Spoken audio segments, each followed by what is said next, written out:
Amém. O tempo é bem reduzido, né? Programado até 7 horas. Gênesis 22, vamos lá.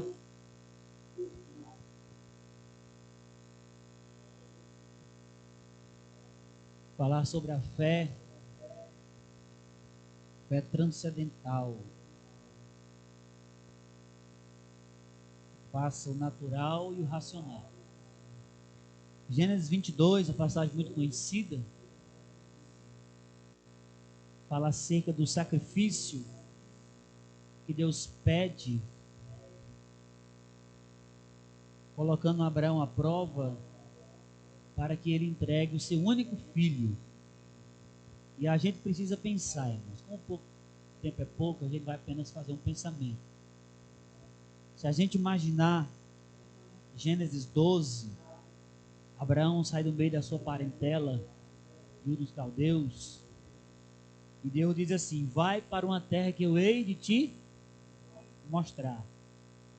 Fé, loucura, transcende aí o natural e o racional. Ninguém racionalmente vai sair de uma terra boa, rica, próspera, para ir para um lugar que hei de te mostrar. Então Abraão, ele agiu com fé. E a Bíblia diz que quando ele sai da sua terra, Deus faz uma promessa: e hei de fazer de ti uma grande nação. Vou abençoar os que te abençoarem, amaldiçoar os que te amaldiçoarem. Abraão, quando sai, Gênesis 12, ele tinha 75 anos, quando Deus faz essa promessa que é dar um filho para ele. Quando a promessa vem se cumprir, Gênesis 22, depois de Abraão levantar e erguer vários altares, Abraão tem 100 anos. Já não era mais idade para ter filho, irmãos. 100 anos. Sara, 90 anos, já havia cessado a época de ter filhos, a época natural. Mas um anjo aparece e diz: dentro de um tempo, um ano, tu vai ter um filho. Sara ri, mas Abraão não ri, irmãos. Abraão continua acreditando, continua com fé. Isso ultrapassa o natural e o racional, irmãos. Pela racionalidade, não havia possibilidade nenhuma de Sara ter filhos, e nem de Abraão alcançar a promessa. E quando é alcançada a promessa, irmãos, de forma sobrenatural, não de forma natural e nem racional, de forma sobrenatural, ele alcança a promessa. E quando ele alcança a promessa, aí Deus chega e diz: Abraão, pega teu único filho, o filho da promessa, vai ao Monte Moriá e lá sacrifica o teu único filho. E Deus ainda faz questão de dizer assim: a quem tu amas. Se fosse eu, irmão, sendo bem sincero, eu dizia: Deus, não vai dar não. Nem a minha naturalidade, porque eu esperei tanto, nem a minha razão diz que eu deva sacrificar meu filho. Mas Abraão, ele não duvidou em momento algum, irmão. O que é que diz o texto?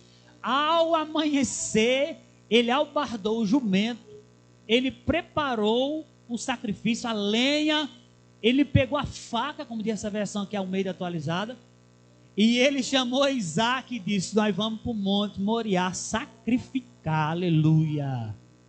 Pegou servos seus e levou com ele. Quando ele chega na beira, no caminho, aliás, quando ele chega, avista o monte, aí ele diz aos servos: vocês fiquem aqui. Aí outra coisa que é fé, irmão, só por fé mesmo. Porque nós vamos adorar e nós retornaremos para cá, para vós. Irmão, não tem possibilidade nenhuma se ele ia sacrificar. Que nós, eu vou voltar, nós nada. Mas a fé, irmão, transcende o natural e o racional. Pela razão, Abraão jamais iria sacrificar o filho da promessa, mas pela fé de um adorador, ele acreditou que mesmo sacrificando o seu filho, Deus o poderia ressuscitar dos mortos. Aleluia. Isso é fé, irmãos. Por isso que Paulo vai dizer assim de Abraão: pai da fé. E Hebreus 11 vai colocar ele como um dos heróis da fé. Porque fé é isso, acreditar sem ver, esperar por aquilo que vai acontecer sem ter visto. Hebreus 11:1 diz isso. E sem fé é impossível agradar a Deus, porque é necessário que aqueles que creem que Ele existe se aproximem dEle e creem que Ele é galardoador dos que o buscam. Ter fé, acreditar em Deus, não é suficiente para fazer isso. É preciso amar a Deus acima de todas as coisas. Aqui, irmão, é uma fé, vamos colocar assim, uma fé absurda. Por isso que Abraão é o pai da fé, irmão. Porque a fé dele foi sobrenatural, além de sobrenatural, foi transcendental. Passou a naturalidade e a razão humana. E isso se chama fé, irmão. Ou os irmãos acham que é normal um homem pegar lodo, cuspir, pegar lodo com lama e passar no olho do cego e dizer assim, vai te lavar no tanque de Siloé. Isso não tem nada de natural nem de racional. Mas a fé daquele homem fez com que ele fosse lá no tanque e lavasse e disse, agora eu posso ver, aleluia. Essa foi a fé de Abraão, irmão. Ele albarda o jumento, pega o cutelo, pega a lenha. Olha a aflição de Abraão, irmão. Uma luta existencial aqui de Abraão, né? Angústia. Porque quando chega no caminho, e fosse eu morria. Antes de chegar lá, que eu sou ansioso. Aí Isaac diz assim, pai, acho que Abraão sabia disso? Sabia. Aqui está a lenha. Aqui está a faca. Está tudo preparado para fazer o sacrifício. Mas cadê o sacrifício? Onde é que está o sacrifício? E a resposta de Abraão, irmão, é uma fé sem medidas. Infinitamente é chamado fé isso aqui. Distingue bem o que é fé. Ele diz assim, Deus proverá para si o cordeiro para o holocausto. Aleluia. Irmão, como é que Deus ia prover? Deus não te deu nada para ele. Deus não disse nada para Abraão. Não vou prover nada, não vou fazer nada. Mas ele cria, ele acreditava. Isso se chama fé, irmãos. Acreditar mesmo sem ver, sem acontecer antes. Isso se chama fé. Louvado seja o nome do Senhor. E os dois seguiam juntos. Eu estou sendo rápido aqui, né, irmãos? E quando chegaram ao lugar indicado, a primeira coisa que Abraão faz é ele vai erigir um altar. Ele vai preparar o altar, arrumar a lenha, amarrar Isaac. Ou dificuldade, hein, irmãos? Porque a nossa razão e a nossa naturalidade, nossos desejos humanos, ia dizer assim, é teu filho. Tu vai sacrificar teu único filho. Mas Abraão acreditava no Deus que havia dito a ele, sai da tua terra, vai para um lugar que eu vou te mostrar. Isso que é fé, irmão. Eu vou te mostrar ainda. Então Abraão, ele acreditava que mesmo sem entender, isso aqui é mesmo sem entender, eu digo que ele não entendeu nada, mas isso é fé, isso é acreditar. Ele prepara o sacrifício, deitou o menino sobre o altar, em cima da lenha, e quando ele foi estender a mão, pegou a faca para sacrificar o seu filho, o único filho, Abraão ergueu os olhos, né? Não sei se ele fechou, se ele abriu, o texto não diz. Mas do céu, o anjo do Senhor chamou e disse, Abraão, Abraão. E ele respondeu, eis-me aqui.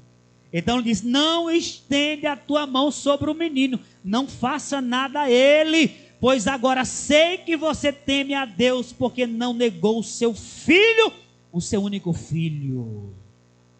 Outra coisa que eu acho incrível aqui, Fabiano, Deus já sabia que ele tinha fé. E por que Deus põe a prova? Tiago responde, que nós devemos ser provados para ser aprovados. Isso é fé, irmãos. E ele não pôde estender a mão sobre o menino. Então ele disse, não estenda a mão. Quando Abraão ergueu os olhos, eu digo que ele baixou o olho. Não foi não, Tiago? Misericórdia. Mas quando ele ergueu os olhos, viu atrás de si um carneiro preso pelo chifre entre os arbustos. Abraão pegou o carneiro e ofereceu em holocausto em lugar de seu filho. Abraão deu o nome daquele lugar, o Senhor proverá, Jeová Jirê, Deus provedor. Daí diz até hoje, o monte do Senhor proverá Louvado é o nome do Senhor. E aqui se cumpre o que Abraão acreditou. Quando ele disse, nós vamos adorar e vamos retornar. Outra coisa que me chama a atenção, Abraão não contou para ninguém. Nem para Sara, nem para os servos, nem para Isaac. Era ele Deus. O questionamento era ele Deus. Mas ele cumpriu o propósito de Deus. E o que eu quero dizer com isso? Que nós, pela fé, possamos cumprir e obedecer o propósito divino em nossas vidas. Louvado é o nome do Senhor. Quantos acreditam nesta palavra? Que a nossa